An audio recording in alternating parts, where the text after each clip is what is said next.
Sports Lounge, folks. 180. Charlie Hildebrand there. Travis Krins here. Phillies, Oregon Ducks. That's what we're going with today. I was very excited last week. I ended the show. Baseball trade deadline going to be on the 31st like it always is. But it's on August 1st this year because you can't do anything on a Sunday, Charlie. Why? Why can't we do anything on a Sunday besides watch the football? I think people outside of government jobs have just realized it's really nice having that day off where you don't have to do anything. And that's my guess, is someone in baseball was just like, you know what? Let's just take that Sunday off. We can play games, but we can't do anything. They can still make trades. Yeah, I mean, we'll make the players play, but we're not going to do anything though. Like you can still actually make. I mean, there was a big trade this morning. Andrew Miller, former closer, then former setup guy for the Yankees. He got traded to the Indians, Schottenkirk's favorite team, the Indians, as they make a move here. Andrew Miller, maybe considered, if not the best reliever, one of the 2 or 3 best in all of the game. Is this, do you think, the biggest move that we will see? Last week we talked it was a pretty weak trade market. Is this the biggest trade do you think that we'll see? My guess, I'm going to aim on the boring side and guess that will be the biggest. There won't be any bigger. And he played for the Yankees, as did Chapman. Do the Yankees have any closers anymore, or are they just like, well, we'll see what we can find? Yeah. I should say, like, not just closers, but like closers that are like good. That you're like, oh yeah, we got a guy. Like they have literally, the people always say, like, if you have 2 quarterbacks, you have none. Yeah, none. The Yankees had 2 closers, and literally had 2 closers, and now it sounds like they have none because they traded them both away. Their closer's never been a closer before, but he will be their closer, I assume, now. And he's my favorite relief pitcher, and you know how I feel about the bullpens. He's my favorite guy. Dellin Betances is the guy. He's been an all-star the last couple of years. Throws very hard. His strikeout rates are amazing. He strikes out, 15, 16 per 9. His numbers are fucking ridiculous. So basically, he's already a really good relief pitcher, and now they're just saying, in the way baseball kind of does, like, well, you've only been this kind of relief pitcher. Now we're just going to pitch you at the end of the game instead of close to the end of the game. He's been an all-star for 3 years in a row. It's basically came up in 2014, basically full-time. He was a starter. Then he had control issues, and he still somewhat has some control issues now, but they're not that bad. Averaged 14 strikeouts per 9 innings last year. He's averaging 16 this year. That's pretty good. Averages 14 strikeouts per 9 innings for his career. And the way they have used him in the past, he has 50 games this year, 50 innings, 50.1 innings in the 3rd innings. You can do the math there. He pitches an inning. 50 innings thus far. How many strikeouts do you think this man has? Well, if he averages like 16 per 9 and he's got 50 innings pitched, I mean, so he's got like 75 strikeouts in 50 innings. 89. Wow, that's really good. Last year, he pitched 84 innings, which is a tremendous amount for a reliever. He had 131 strikeouts. I believe that's more than any Twins. Honestly, I believe that is more than any Twins pitcher had last year, if I'm not mistaken.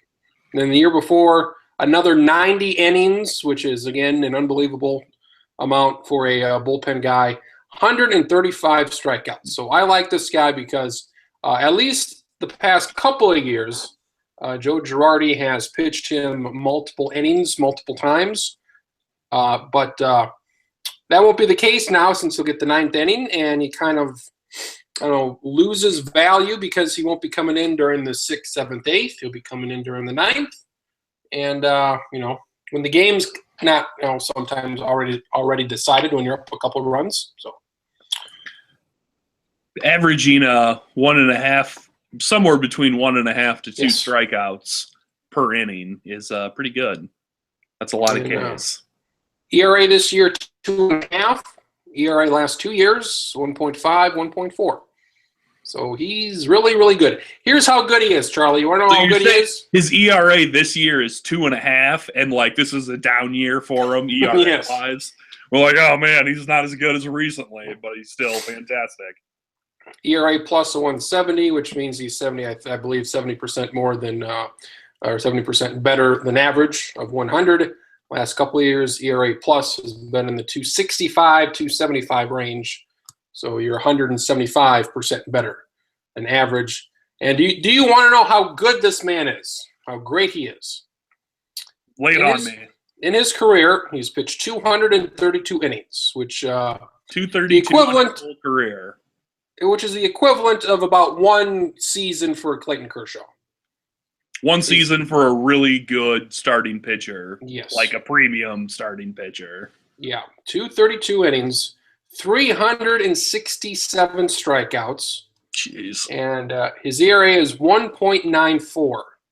His ERA is lower than Byron Buxton's batting average, which is just, I mean, when you're hitting 200 or 203 for a career over your first season or so, this guy's ERA is lower than that. So hopefully, yeah.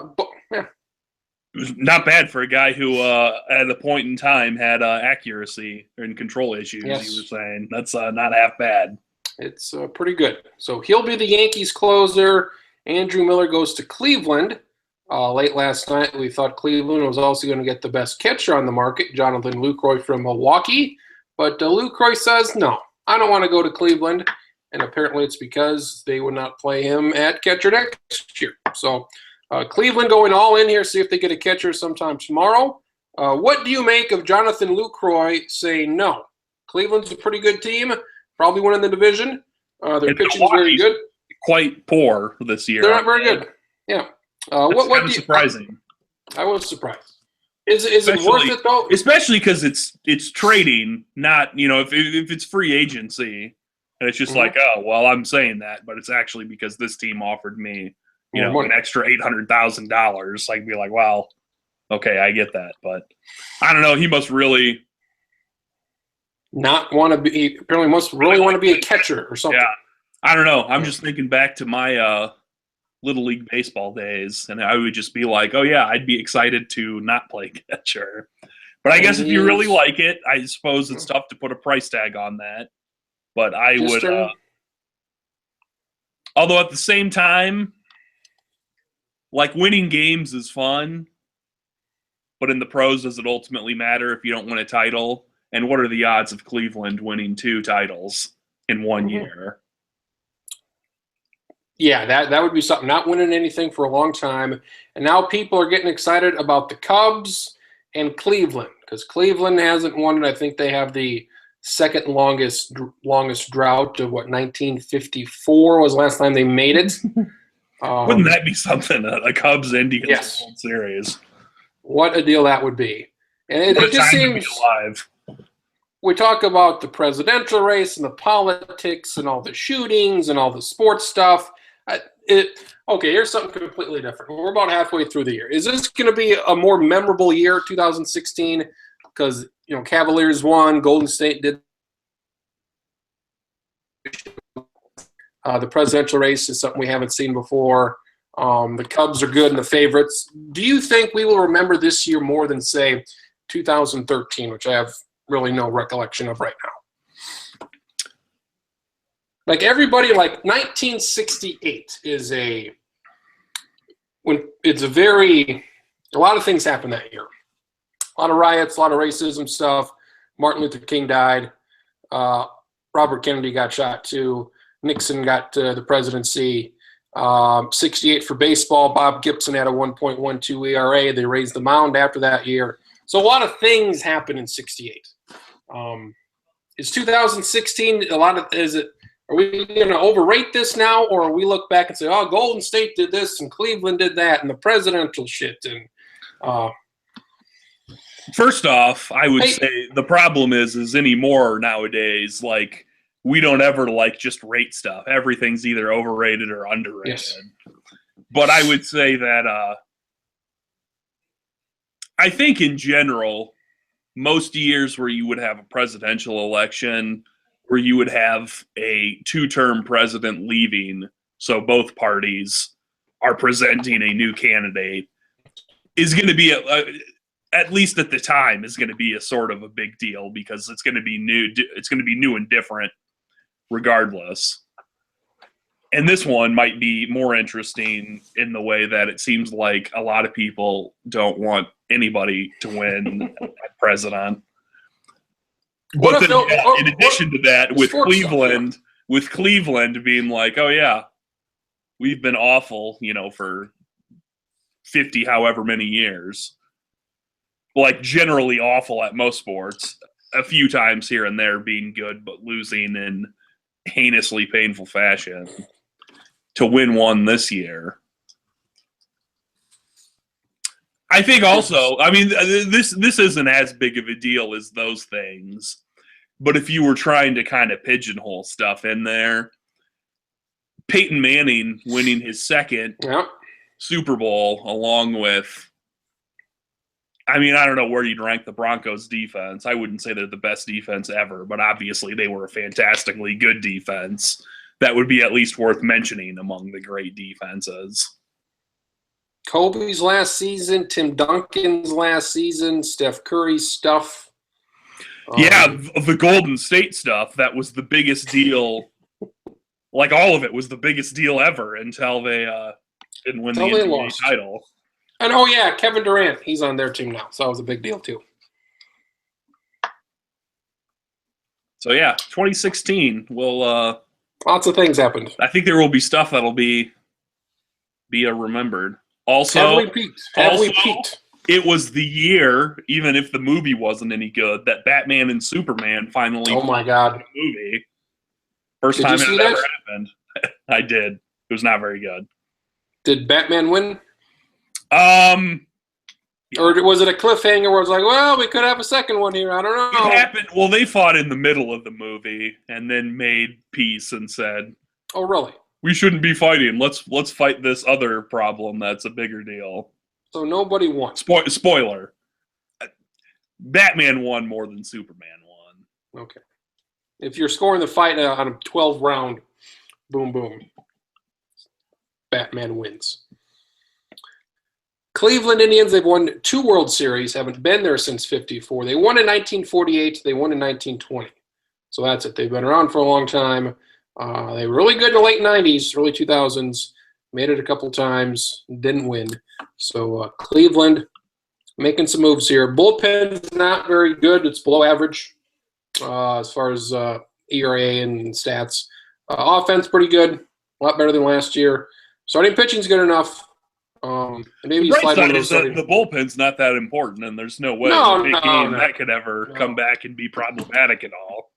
Like Kansas City, these last couple of years, their bullpen was awful. You put them in, they gave up 5-6 runs. They were good for 5 or 6 runs at least. Wade Davis, one of the worst pitchers of all time. Jonathan Lucroy says, like, if we were going to rate like the most painful things to be bad at in any sport, would like having a really, like, being good at everything else, but having a really bad bullpen in baseball be the worst? Like, if you've got a great pitcher and bad offense and you don't get runs, like, that's frustrating.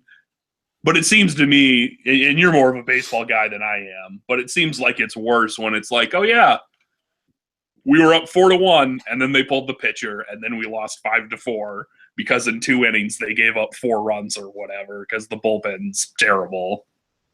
Yeah, Twins gave it up last night. It was only 1-run lead, and they took it like 5 minutes before the closer came in. But it does suck when it's, you need one out or 3 outs. That's all you need, and you win this game. And you don't. Yeah, the bullpen more important than ever, and Cleveland trying to shore that up. They need a catcher. Lucroy says no.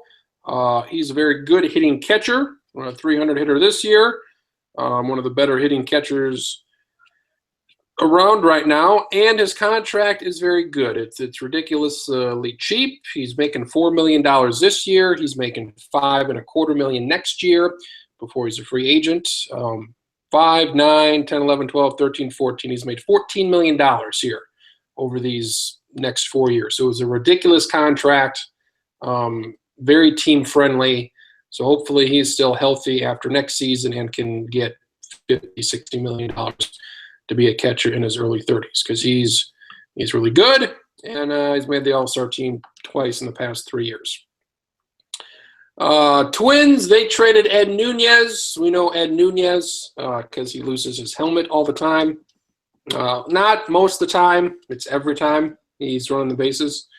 And he was the All-Star this year, and they decided to trade him. Drew, Was he the guy that I saw yesterday that was like avoiding an out at home plate by kind of like half diving over a guy, or maybe a day or two ago, or was that somebody else? Was he with the Giants? Well, I don't know. He traded him to the Twins. Traded him to the Giants. Was it Thursday or whenever it was? Okay, I'm thinking of somebody else then, because they were still wearing a Twins uniform. It might have been Buxton the other last night or a couple nights ago. Had a slide that was pretty good. He's cooled off a little bit, but he's still well over 300.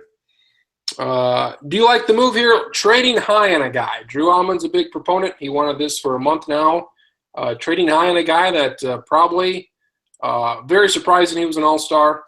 And Twins get a lefty, a chubby Hispanic lefty that could start maybe later this season or definitely next season. He's in AAA now. It seems like the Twins sold high on a guy that played out of his mind. I mean, it seems like a good idea, especially just because, like, obviously the Twins are sellers and not buyers at this point in the year. And so, it also, like, you might as well try something. Like, what they've been doing has not been working. And if it's a guy playing well above what he's normally going to play, you would want to get, like, in theory, you would be getting the highest value for him. So that's good. I mean, they need as many good things as they can get to happen to them for the foreseeable future.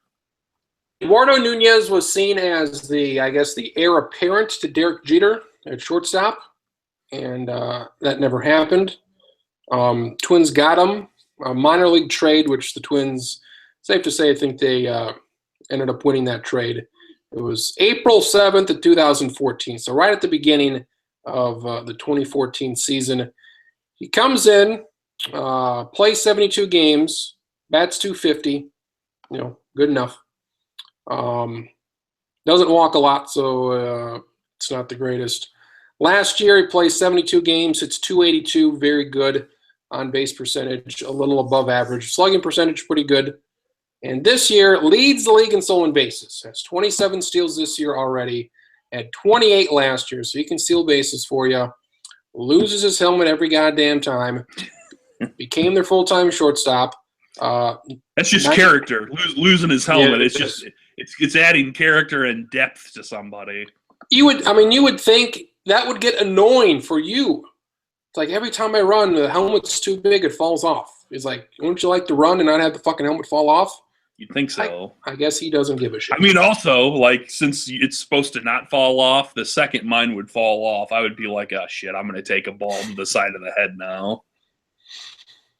He had .282 last year. It's very good. He had .296 here. So he's over 300 for much of the season. So maybe he's actually like a .280 hitter. Maybe that's actually what he is. Maybe he's an above-average hitter. And obviously the steals are very good. So maybe he's better than a lot of people give him credit for. But the Twins, that's the one move they made. Maybe they make another move. I would guess that they don't. Maybe they will. But I say the Twins stay put. Pirates made a trade. They're 3 games back, last check, of the wild card. And Washington counteracted the Cubs move. Cubs get Aroldis Chapman. Washington gets Mark Melancon, very good closer for Pittsburgh the last few years, ERA of 1.5. Would you say this is a direct move because the Cubs made this move? Washington, they feel we have to make this move as well. I mean, at least to an extent, it might kind of seem that way. They may not have purposely planned it out that way or anything, but it does seem like they're both acquiring talent and pieces for a deep playoff run. So they were in talks for Chapman too.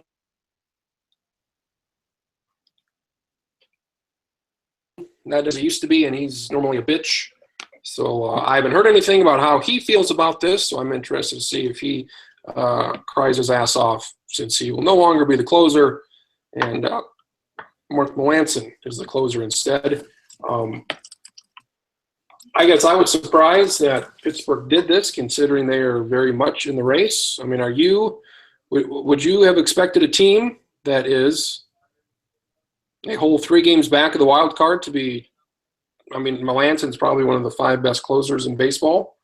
I mean, does that make much sense? It seems a little surprising. I don't know the ins and outs of the Pirates roster. It seems like getting rid of a guy that good, though, would be a detriment. I doubt they've got somebody that could just willingly, or not willingly, it's not the right word, but easily replace him with the same productivity. But I mean, I don't know. You know, it's baseball's all, and maybe I'm mistaken in saying this, but it seems like baseball is just kind of, it's just different than football and basketball with the way trades work and everything. And it's just, you know, like there's a salary cap, but you can go over it. You just have to pay more. And I don't know. I've always thought it would be interesting if there were other like regular everyday jobs like baseball, where they just be like, "Oh yeah, we're moving you to this place." It's like I don't want to. It's like, no, we traded you. You've got to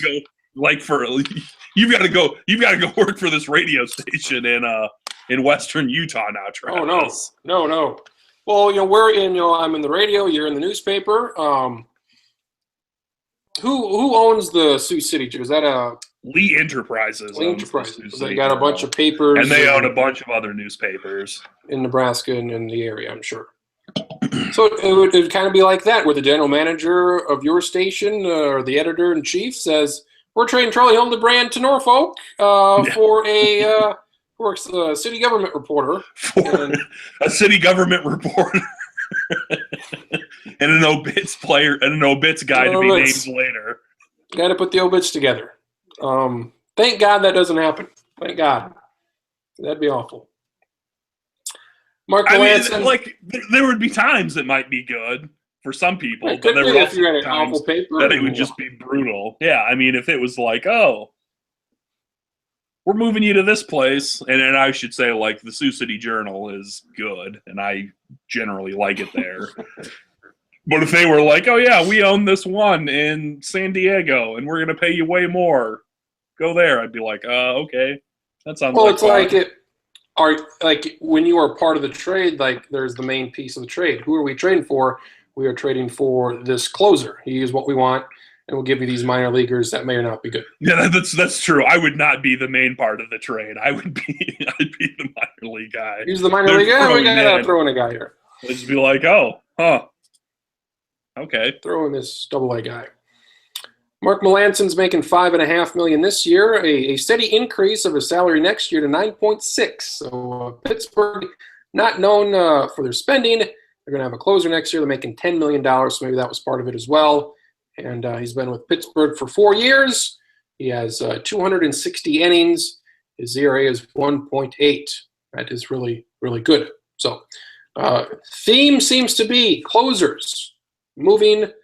So we got one more day to go on the deal, and like we kind of started off, I think the big moves have been made. Texas Rangers seem to be they might be making a move here, whether it's a starting pitcher or catcher, but closer. Their bullpen's not the greatest. They're all making closer trades because they know how much emphasis and stock Krenz puts in having an elite closer.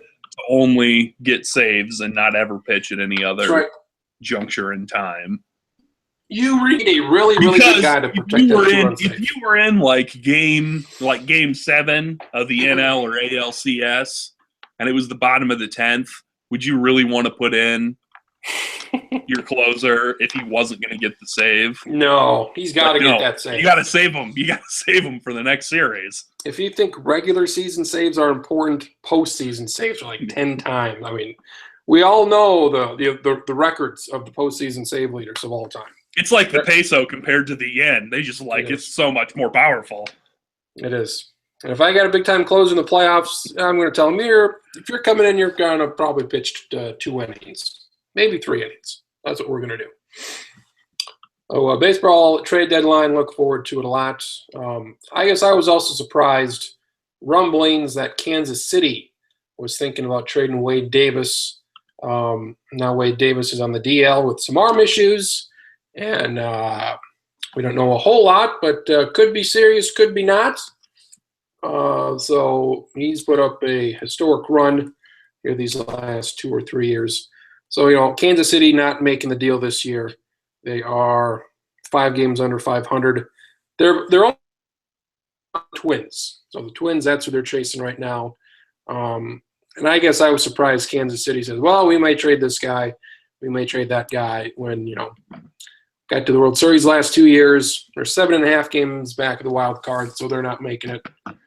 And now, it's okay to not make a move. Not make a move. Some teams really like making moves, though. Yes. And the Braves, we're talking about is it different in different sports? Here's my off the top of my head theory. I got one too. Is that they play so many more games in Major League Baseball in the United States. They play more games by far than any other professional or college sport. At least the major ones that we know stuff about. Hockey and the NBA have the next most, and they only have half as many games as baseball. So this would my thing would be is in the other sports, and a lot of them, it's well, I don't know if we want to move yet. Let's see what this guy can give us. We're in baseball by the trade deadline. I mean, I don't know what everyone's record is now, but I'm assuming most teams have played 120 games by now or so. Yeah, about 100, 110. Yep. 110. By 110 games, you've got a pretty good idea of where. Who's good? Assuming, that you haven't already made other trades and everything. But the guys who have generally been there for the most part, you've got a pretty good idea what you're getting. And since you see it so often because you play every day and you rarely have, I don't know if anyone ever has 2 or 3 days off in a row except around the All-Star break. But my guess is that they just that the GMs and the owners in baseball kind of get a 12-year-old kid with $15 in his pocket at the mall where they're just I don't know. We got this. We got to spend it on something.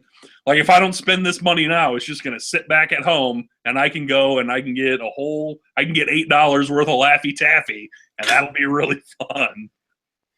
I applaud. I think we all do. The Oakland A's a couple of years ago, they went absolutely fucking nuts, getting John Lester and Jeff Samardzija, and they made the playoffs. They played 1 game.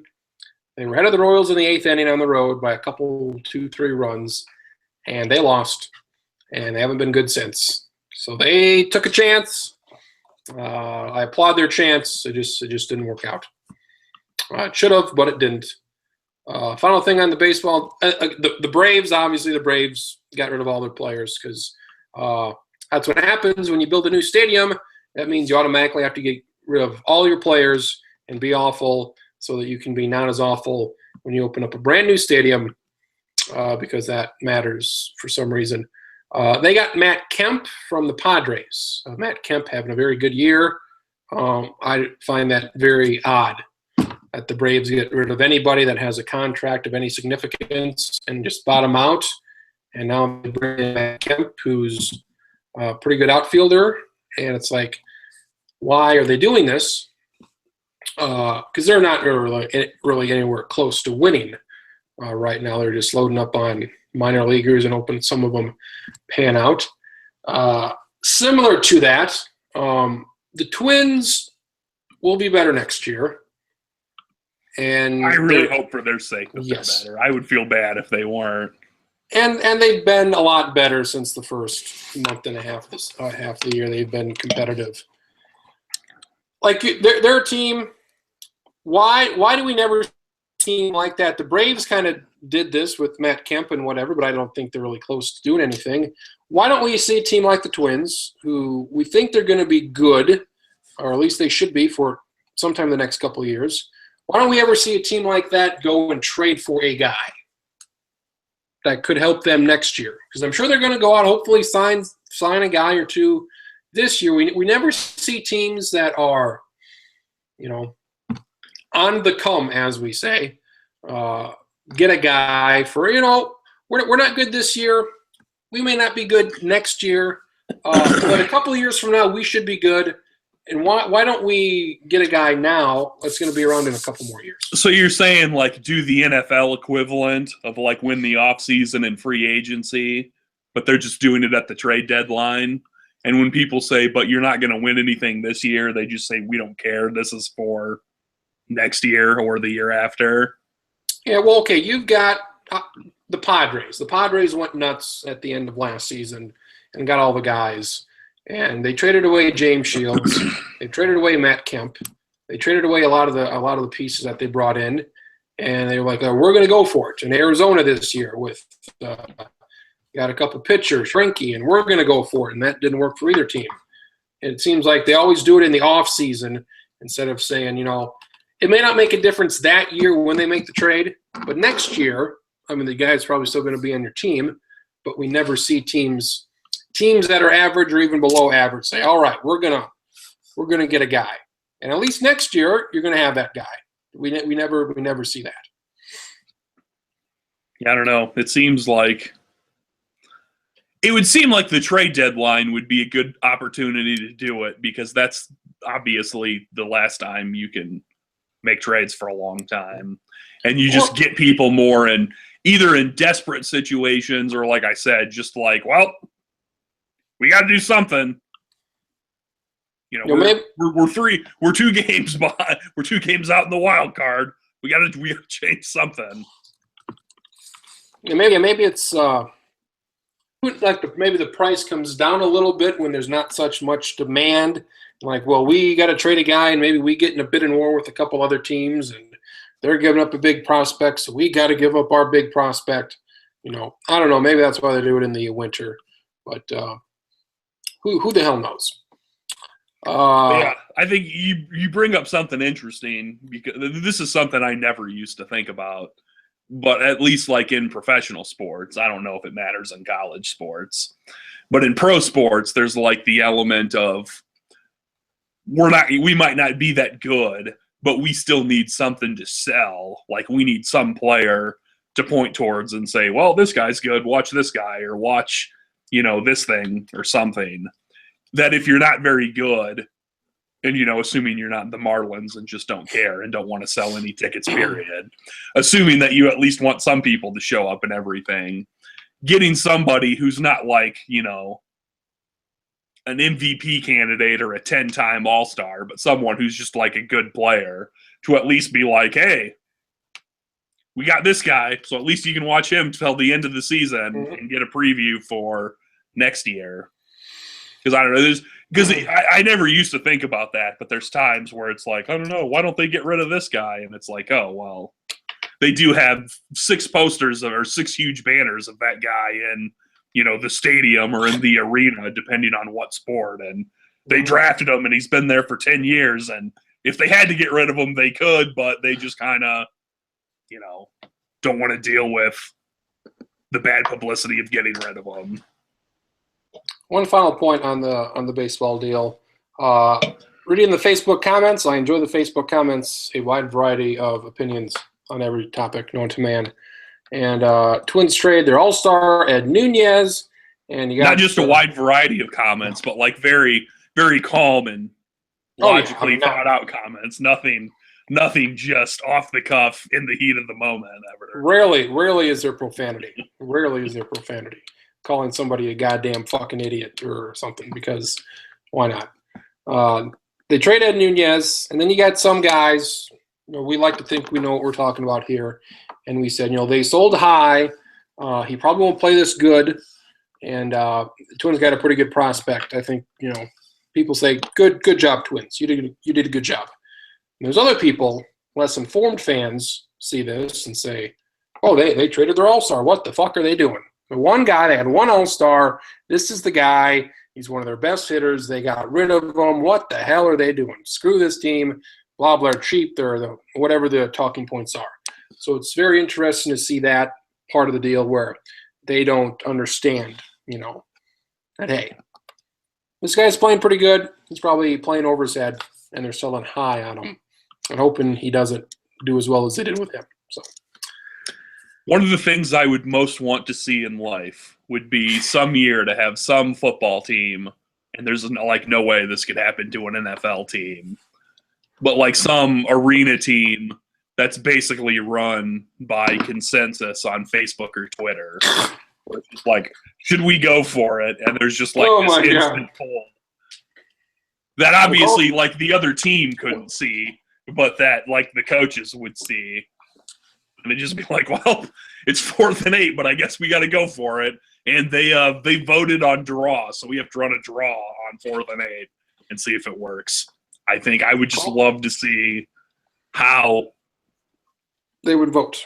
But not just how they would vote, but how big of a deal it would be when they finally won a game, if they ever did.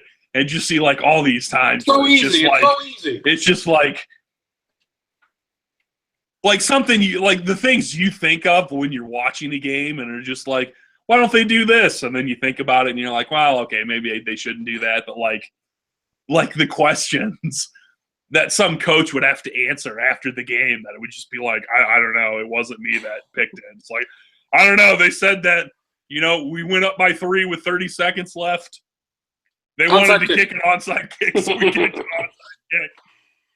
And then we lost.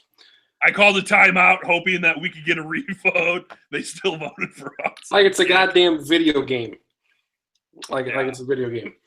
You're up 3 touchdowns and you're still throwing bombs and you're up 3 touchdowns, you're running. You score to go up by 20 and you're running fake PATs with rollout passes on the extra point.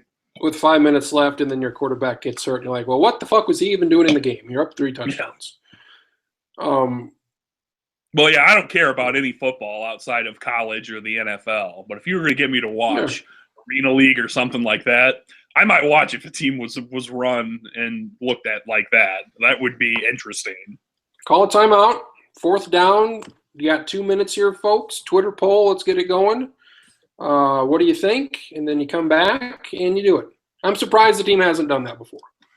Or you get to pick the first play of the game, or you get to do something with the play calling, something like that.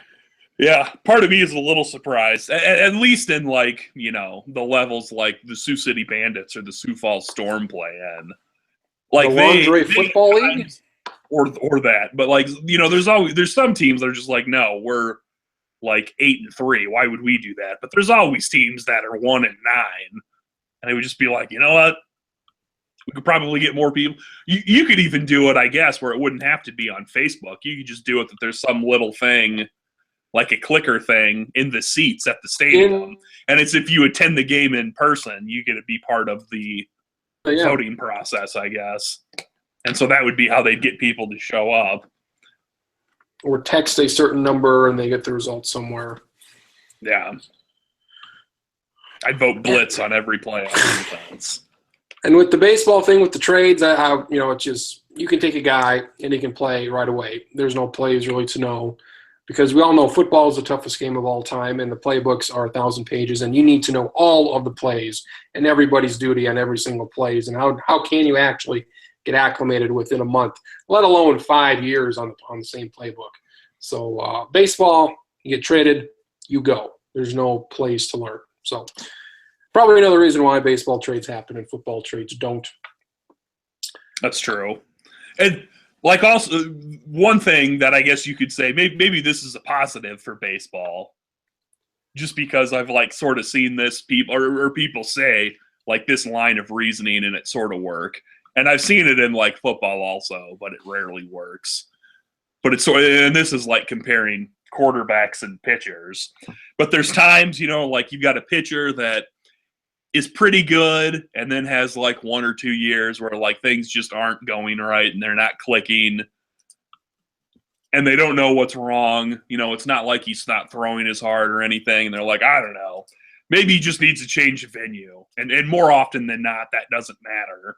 But occasionally they're just like, well, I don't know. We traded him and he went to this place and, he was around different surroundings and kind of got a restart and things just worked out better for him. And like I've seen that sort of happen in baseball. I've heard people try that with quarterbacks in football. I don't know if I've ever seen a quarterback that like used to be good and then started being really crappy. And then they're like, I don't know. Maybe he just needs to go somewhere else and then go somewhere else and is like immediately better. Like outside of a vast talent difference. Mm-hmm. Sometimes you go somewhere and you're just better because you're just around way better players. But something that, since we're the only two here, it's something that I'm sure others in this chat have thoughts on, Charlie. One of the things I want to mention today is the new media policies for North Dakota State athletics. Have you perused this article here? I saw it. It was actually something we even talked about at work yesterday, that it was brought up. As you could probably guess, I mean, at the Sioux City Journal, we don't cover North Dakota State unless they're playing USD that day. But there was nobody that was like, yeah, I think that's a smart thing by North Dakota State, and I agree with that move. Well, the deal here is, let me kind of peruse this article here. They say it's a move meant to benefit the media outlets that broadcast their games on radio and TV. I'm sure I think the NBC affiliate's their main affiliate that carries their games. So I'm sure if you're that station or the radio station, you probably don't care since you're getting more exclusive coverage of the team. However, the new rules are how they enforce these, what the penalties are if you don't follow these, we don't know. You will not be allowed to do live play-by-play blogging of the games. That was my favorite thing that I was going to bring up, but finish here. And we've seen, the Argus do that, and it's not play-by-play. They mention a play here or there, so that's interesting how that would be considered. You will not be allowed now to show extended game highlights on special TV programs. Does that mean the evening news? Extended highlights. What is that? A minute? 2 minutes? I don't know what that means. Yeah, what's extended compared to regular highlights? You won't be allowed to. You know what the answer to that is? Whatever North Dakota State decides on. That's right. That's right. You won't be allowed to broadcast or stream online live. Right? Not the game, but the press conferences. You cannot stream or broadcast live the press conferences because everybody wants to watch the fucking press conferences. Number 3 or 4 on the list, you will not be able to host a radio show, post-game, pre-game show on their facilities or grounds on game days. That includes their Fargo Dome and the parking lot, which numerous media outlets do that as well. Every single game, host the pre-game and post-game shows there. And probably the least egregious one, you won't be allowed to do one-on-one interviews with the head football or basketball coach on radio, TV, or internet in a season without written consent, whatever that means. And you must request all interviews with those coaches and players 24 hours in advance. I would say that is the least obscene of all of them. Give them a heads up. Still sort of baloney. I mean, depending on who, it's still not who it is. But I'm just thinking back to like when we would do radio in the basement of the Union.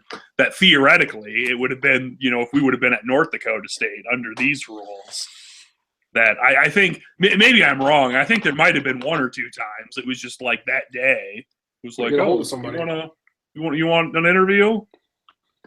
And actually, it would mean I couldn't have done, well, assuming I was working for the North Dakota State SID office, it might be different. But does that mean that if I was trying to do my Jackrabbit Spotlight, which instead would have been the Bison Spotlight, like I would have to go through some process instead of just asking the coach what player they want interviewed? Yeah, Like, it would be like the South Dakota State equivalent. Like, if I was talking to Stig and I was like, all right, Stig, we're going to do a football player. What football player do you want me to ask? He's like, well, hold on. You got to fill out this form and go through this process first. Yeah. I don't know who made this up and what's Jeremy Jorgensen, whoever this Jeremy Jorgensen, and he's the director of sales and broadcasting. His quote here, we're just trying to protect our right holders and protect ourselves, whatever that means. And he says, we've grown so much that we need to protect our brand. All right, you need to protect that brand.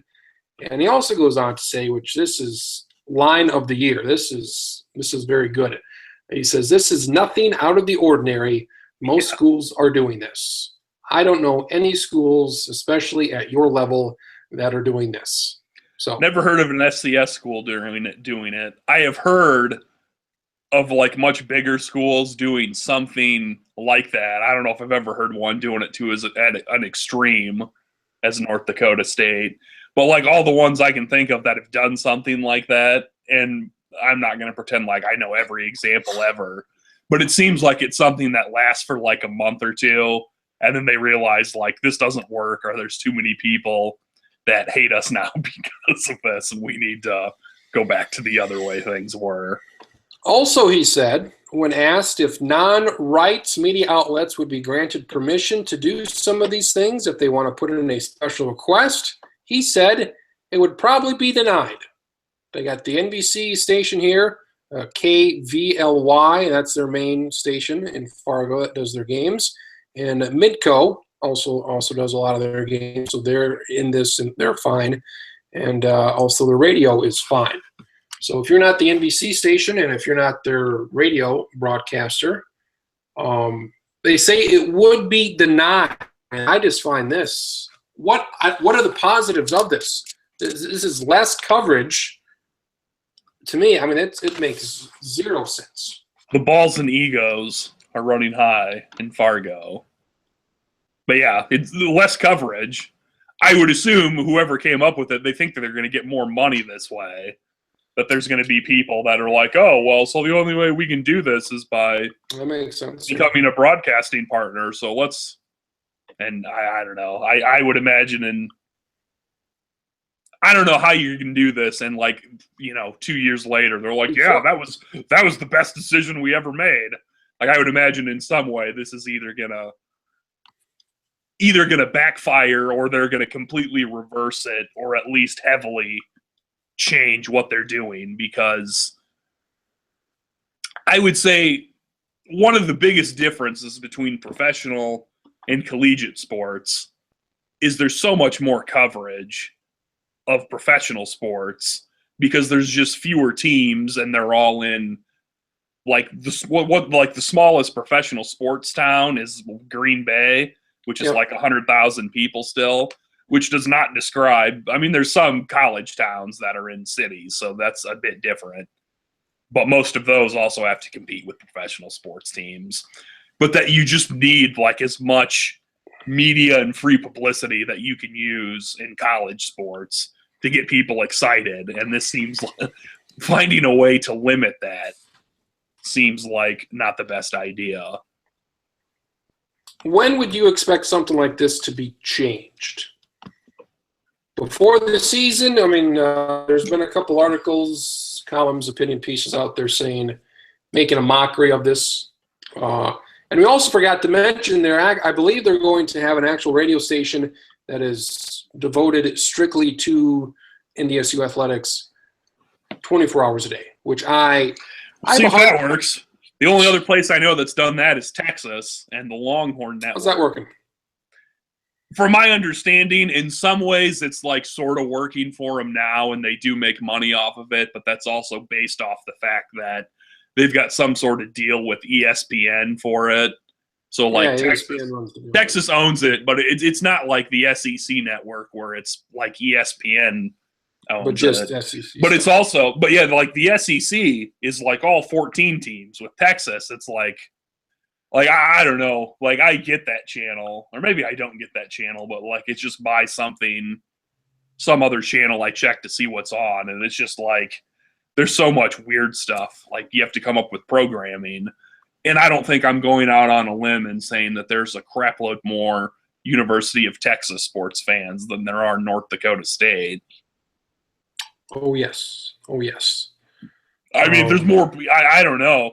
Like, I would guess there's probably more people just in Austin, Texas than there are in the entire state of North Dakota. And there are Texas fans throughout the state of Texas and also outside of Texas, I guess, also. Yeah, this, I have not seen any positives from this. I would like, maybe I'll do this sometime in the future, but I would like to have a little show like we do here. And Or we live blog a game. Live blog a game, yes. We would do that. I would like to interview this Jeremy Jorgensen or whoever.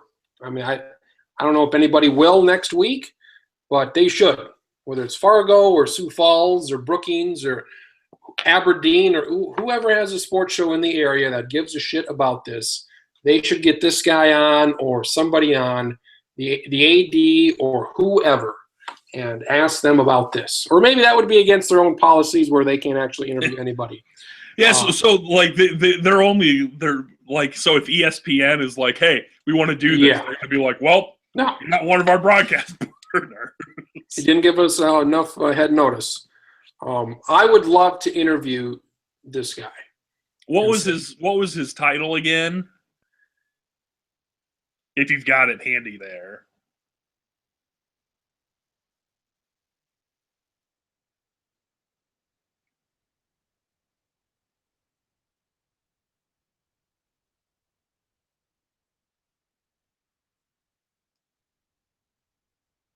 Hello?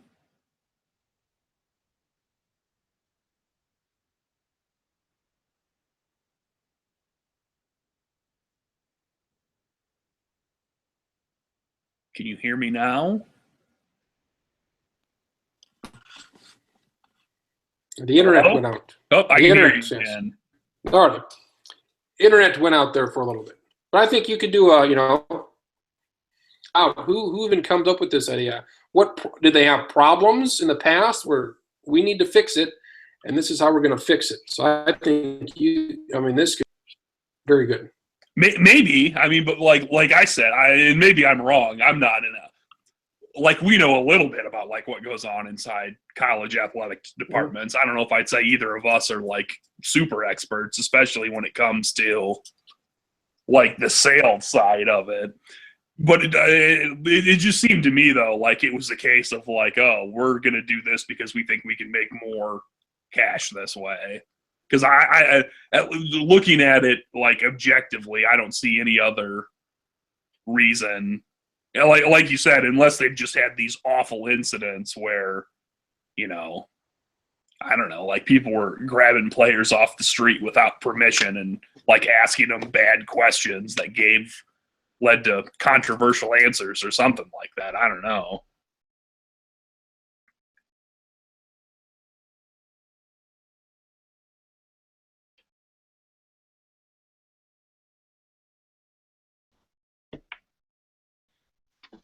Now can you see me or hear me? I can hear you again. You can't see me. I can't even see myself. There's two of me here. Turn on the video. How about we turn the camera on? There we go. Look at this, folks. Look at this. Good deal. Fun stuff. Yeah. I don't know how this is gonna fly. Did you hear me say what was the one guy's title that was? Yeah, we're not experts on it. We don't know quite the ins and the outs of it. Sales and broadcasting. Director of Sales and Broadcast. So, like when we were there at SDSU, who would be that person? Is that like what Swanee did, or was that like what? I'm blanking on his name now. He would be Swanee would be marketing. I believe since we have left, I believe they have added a position. Learfield Sports is their deal, and I believe they've added a position for that. I'm sure the broadcaster there at the school, who we both know of, does something. They have their weekly show on the TV, and I'm sure he's involved in it somehow. And Leon Costello when we were there was maybe a guy that would look at some things. But because I know what's his name, Nick Ahmed or Omlin. I don't remember what his last name was. It started with an A. There was a guy that he was like the second guy too, like the guy that was sort of in charge of him or whatever. Like my guess is he might be the guy that was closest to that, although I don't know if either of them are even there anymore now. I mean, let's see, they've got a broadcasting. But anyways, like the only reason I brought up like what his position and what his title was is why is this guy giving the interview? Why is it not the athletic director doing that? With something like this, it should be the athletic director. And when I say like I don't know all the ins and outs and I'm not an expert, I'm not. But I do know if you're changing something like this, it better be the guy or lady that's in charge of the whole damn thing. The head. Explaining why we're doing this. Jackrabbits is a thing, and I assume they do a lot of the marketing or the broadcasting side of the deal, which should be related to this somehow. So, too bad we don't have a show like we used to. I would request to talk with this man. Do you think anybody will request to interview this guy, and do you think he will? Oh, I would imagine there will be tons of requests for him around Fargo because I don't know. To him for this I article. don't know, but like in North Dakota, like there've got to be plenty of places that cover them because they're the biggest sports deal in the whole state. But there's got to be places that want to cover them but aren't on this, special list that want to know why. Now, if he does the interviews, I don't know. Like, I wonder, do you think that, like, the athletic director is just being kind of a jerk about this and is like, you know what, nobody's going to like this, so I'm just going to send someone else out here to talk about it so I don't have to deal with it then? Like, that would be my gut reaction. Is it something the AD and multiple people came up with and he or she was just like, nope, I'm not dealing with the fallout, you do it. That could very possibly be a situation. Marcus will probably be back next. It'll be interesting to get his thoughts on it and see if any else thing develops over the next week. See if they change it, get rid of the whole damn thing if there's enough blowback, or things stay the same. So this. How's this for a theory? I don't think this is the case, but this is something that, like, looking back on what we know now, that if you were like truly a big time mover and shaker, well, no, not like that, but I mean like a strategist who's like good at seeing like 4 moves ahead. What if there's only 1 or 2 of those things that they want, and they said we're going to say we do all of these? So then when everyone freaks out by saying there's no way you can do all these, you say, all right, we'll get rid of these 3 or 4 ones that were maybe a little too far, but we're going to keep this thing that was secretly the 1 or 2 things that we wanted to get rid of the entire time. It's not a bad move, sir. You go into a negotiation, you're saying you can't do any of these things. All right, you can do a couple of these things. Like the NFL being like, we want an 18-game regular season schedule. I don't know, but my guess is that's what they were doing with that, is they were like, we don't really want this. We just want these other things, so we're pretending we're going to want this too. So when we get rid of it, it seems like we're really, really taking a major step and giving you guys a break. That's why you are head of the barbecue money, because you have these type of insights, thinking 7 steps ahead. Well, let's put it this: if within like a week and a half or 2 weeks from now we see a major change and they step back on a lot of that stuff, then I'll really put credence into that and be like, maybe that is what they were doing. It kind of sounds like the BCS and the our friend Bill Hancock saying, well, maybe we don't do New Year's Eve anymore. Since we did it once and it was bad. I heard an interview with him on ESPN a couple of days ago.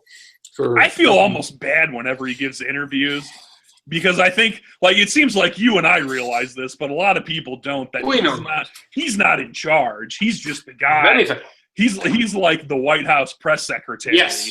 that is just sent to go out there and deal with the media while everyone else is like, all right, we're going to go away so we don't have to deal with the fallout of this. And then he gets all these questions and he's just like, I can't say that, though, because they told me I can't say that. So I don't feel like super bad for him because I'm sure he gets paid extremely well. But at times, I feel kind of bad when it's just like, oh, man, I would hate to have to sit there and answer all these questions.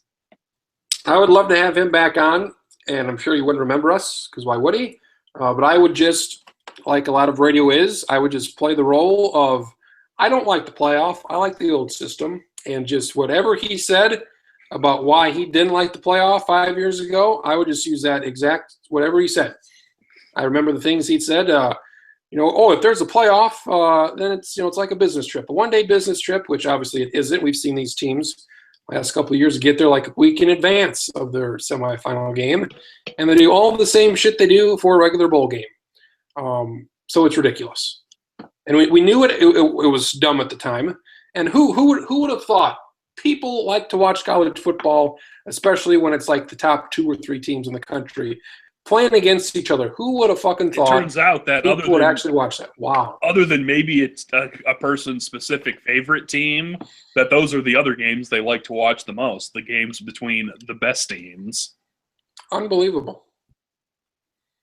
Who could have ever foreseen that? I'm not sure. So that'd be fun to do interview with him. Real quick, and he was, just in case we talk more about the more important big-time college football, the last thing I had on the North Dakota State thing. We're about done. Yeah. The live blogging, do they, like, there's 2 different ways I could look at that. Do they mean that they don't want people who are at the game covering it in the box to type out constantly what's happening? Or do they mean anybody on the planet, if you're listening to the game on the radio or watching it on TV, you are not allowed to write about what's happening as it's going on? Because if it's people in the press box, like, you'd be a jerk to enforce that, and it's a bad idea to do it. But I suppose you could sort of be like, hey, if you keep doing that, we're going to kick you out of here. But I don't understand in any way they could enforce, like, if they don't want you or I to listen to a game on the radio and type about what's going on Twitter or Facebook, like, how they could do anything. Even if they found us and wanted to, what could they do? Stop it. And like, don't live blog, maybe just tweet. There says nothing about Twitter on here. And we've seen numerous times, a pet peeve of mine is somebody covering a game. There's literally 50 tweets by halftime. That's a bit much. And people just go absolutely insane on the tweets. So one final point that I just thought of, looking at the South Dakota State staff directory. It was me that put together that staff director. Well, some of it. I think they've changed it since then. But it was like, I remember one summer, I think it was the second summer I worked there, I basically was almost done with the golf media guide.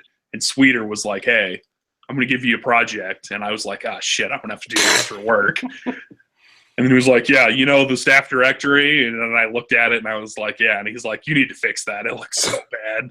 I was like, okay. And then he's like, just go to like 4 or 5 different websites, go to a couple of Summit League and Missouri Valley ones, and then go to some big boy schools and see what theirs look like. And I remember it was Syracuse's that I saw that was like, this one looks way better than ours. And I sort of made it like that. Oh, Syracuse went with the orange. Good. And then I think this is the part they've changed. I actually went and found on Google, like, the CMYK, how they give like the specific number to what color it is. I found the South Dakota State blue and yellow in CMYK and actually got it to use those on the page. And I was quite proud of that because it took me like 2.5 hours on Google to find out what the specific colors were. Anyways, that's enough tooting my own horn about the staff directory page. It turned out nice. There you go. We worked with, I did see on Facebook, I believe it was on Facebook today. I don't know if you saw it today, but it's our 6th anniversary of being Facebook friends. I did not. That's huge, though. What is today? July 31st, so that'd been 2010. When do you remember when you started? I started June? in June. It must have been in June. Because I remember my advisor, good old Frank Clock, told me that there was an opening for an internship maybe at the SDSU Sports Information Office. And I sort of knew what a sports information office was then. He was like, oh, so go interview. And I remember calling Jason Hove when I found out who he was. Numerous. It was just like, oh. But like the first time it was like, yeah, I hear you have a job opening. And he was like, yeah, we do. And then there was this long 5-second pause because I thought he was going to say more. And I was like, so, like, you just want me, like, if I want to work there, like, I could just, like, drop a resume off? And he was like, there's, like, kind of another long pause. He was like, yeah, that works. It's like, okay. Very formal. Yeah. And then I dropped a resume off, and it was, like, a week and a half later that I had an interview. And I remember it was both Hove and Sweeter in the one conference room. Oh. And, like, I was wearing, like, a suit and a tie just in case. And I remember it seemed like a fairly cordial interview, and I thought it went well. And then just didn't hear anything forever from either of them. And whenever I called Hove. When was your interview? I'm trying to ballpark it here. I'm pretty sure it would have been, it was I think it was during finals week. So it would have been like the first week of May, maybe the second week in May 2010. And I remember like a week going by and I called like just to do like hey, thanks for interviewing me and give me a chance. Please hire me. And it was basically, he said something like, oh no, we liked your interview. We just haven't decided yet. If you don't hear anything in a week, call back again. And that's when I was like, oh, that's good. And then a few days later, I was like, wait, maybe they just want to get rid of me. What?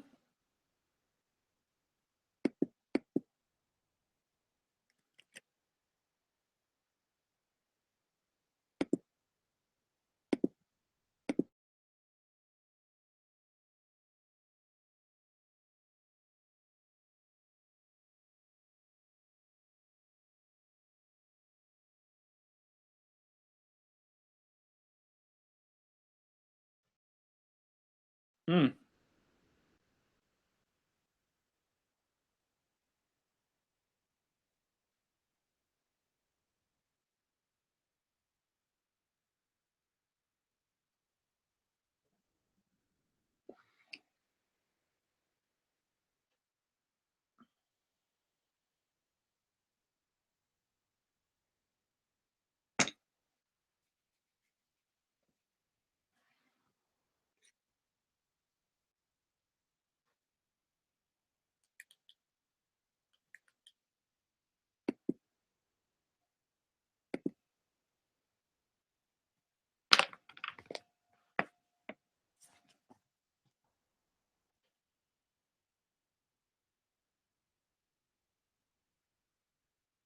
Hmm.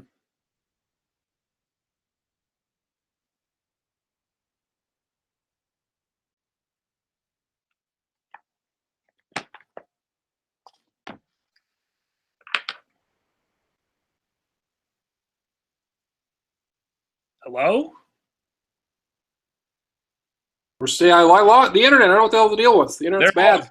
Yeah, I don't know what happened. Like we've seen weird stuff with the internet before. I've never seen it where it just like separated both of us and gave me a black screen and was like, yeah, click on this link if you want to keep doing it.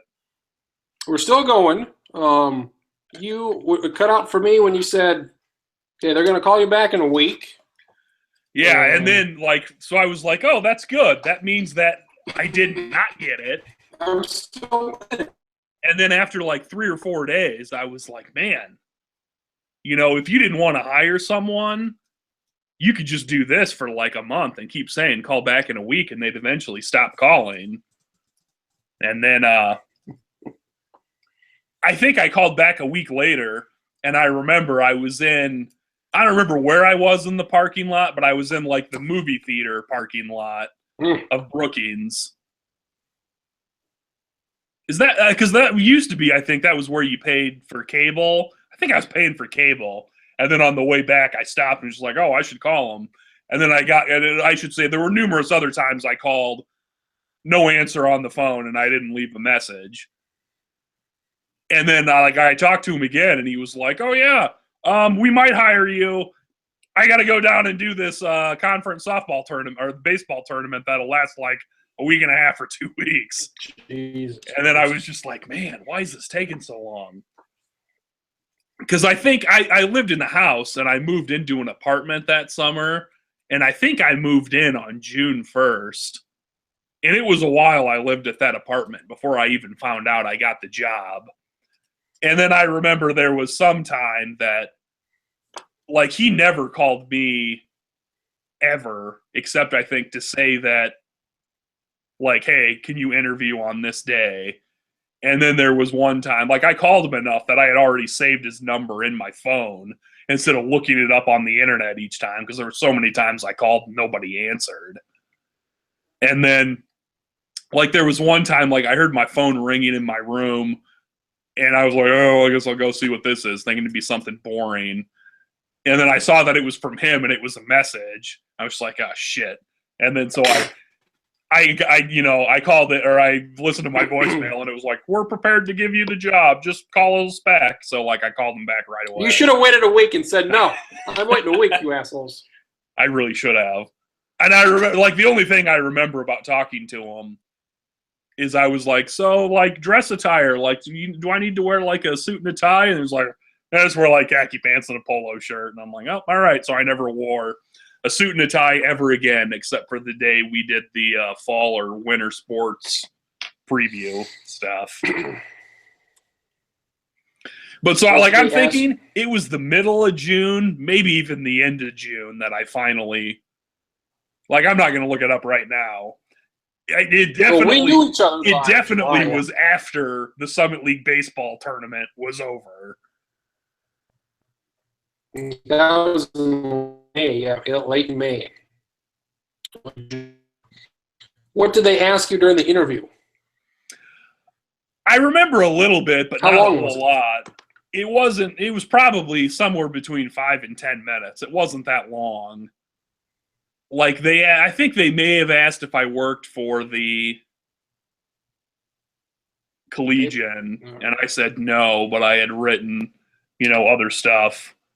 And then they asked if I had any, like, if I knew what the sports information office was. And I told them what I thought it was, which was, like, sort of right. And they were like, yeah, you're generally right. This is different. They asked me how often I attended home SDSU sporting events. I lied and said constantly. I'm there all the fucking time. When generally it was like I would go to 1 or 2 football games.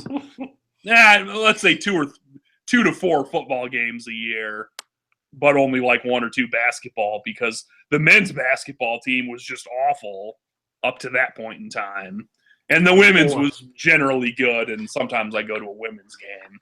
I was just like, yeah, I love them and go all the time. And then I think that's about all I remember about the interview itself. Final question on that topic. We worked with a dozen or a half dozen different student workers like we were around there. Like, you mean specifically in the sports information office, or just with? Yes, sports information. Yeah. Okay. All right. So Blake doesn't count. Nope. Matt Halverson doesn't count. Nope. We worked with those people, and I would say that out of all of them, Coob does a little whatever Coob does in Minneapolis with the high school basketball. But I would say what you do is the most closely related to that, and nobody else is doing anything remotely close to. I mean, I do some sports, but nobody else does any sports, let alone whatever the hell it was that we did. Why, like, not even one? Sean Welsh is a newspaper guy too. Like, why did nobody get a job doing that?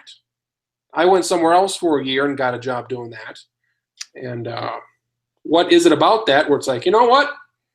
I'd rather have a job doing something else somewhere else. That's a good point. My guess is that some people, like lots of things in life, like if you like sports and you start working sports, sometimes you find out you don't like it as often or as much. I have found that there's a lot of sports I followed more closely, like especially before I started working at the sports information office, that I followed less there. And now with dealing at the newspaper, I don't follow at all anymore. So you really find out what you like and what you don't like when you have to write about stuff a lot.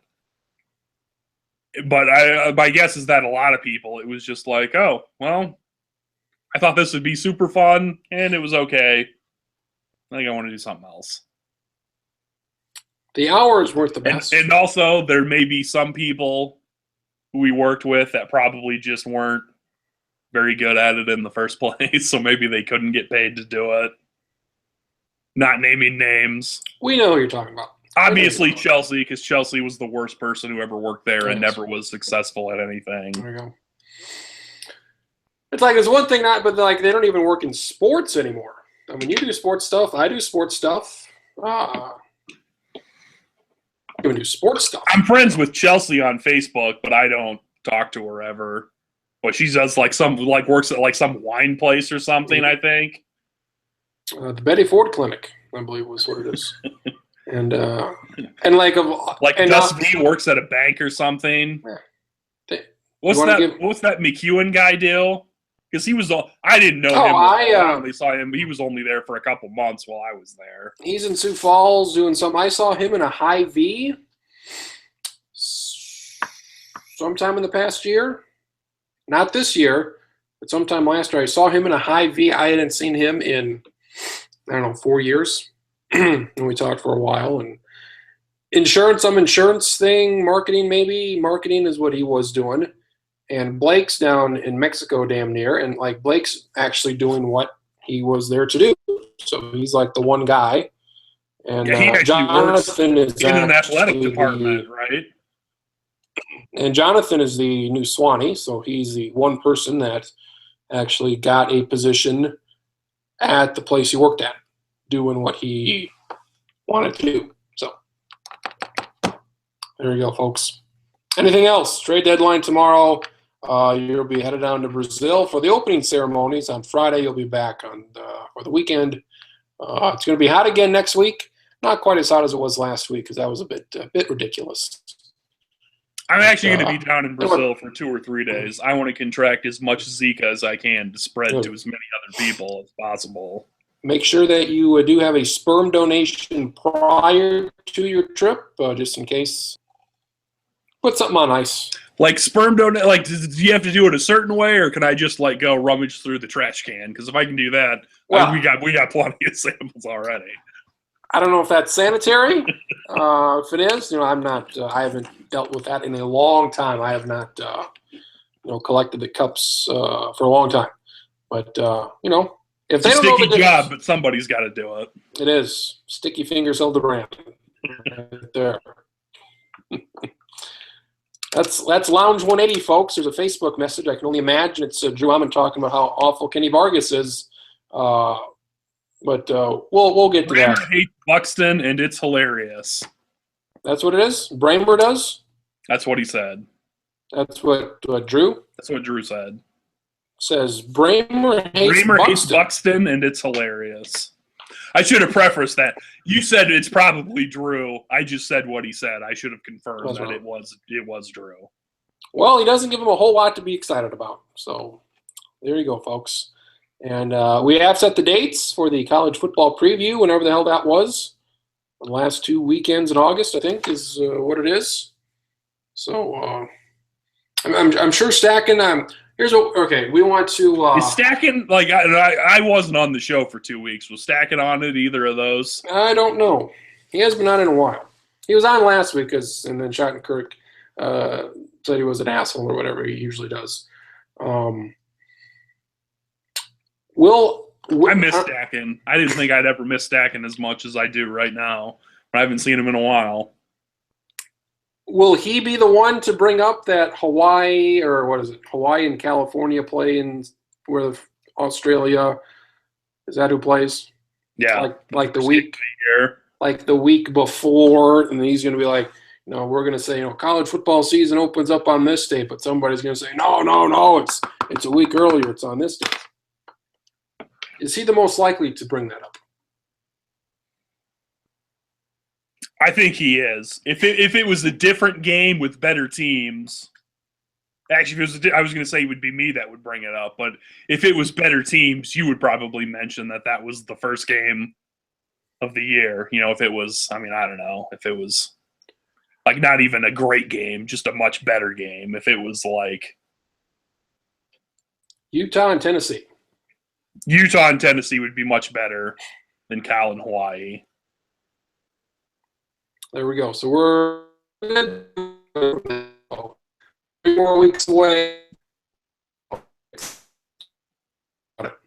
180. We didn't. It broke up a little bit. We goddamn near didn't get it in, but by golly, we did.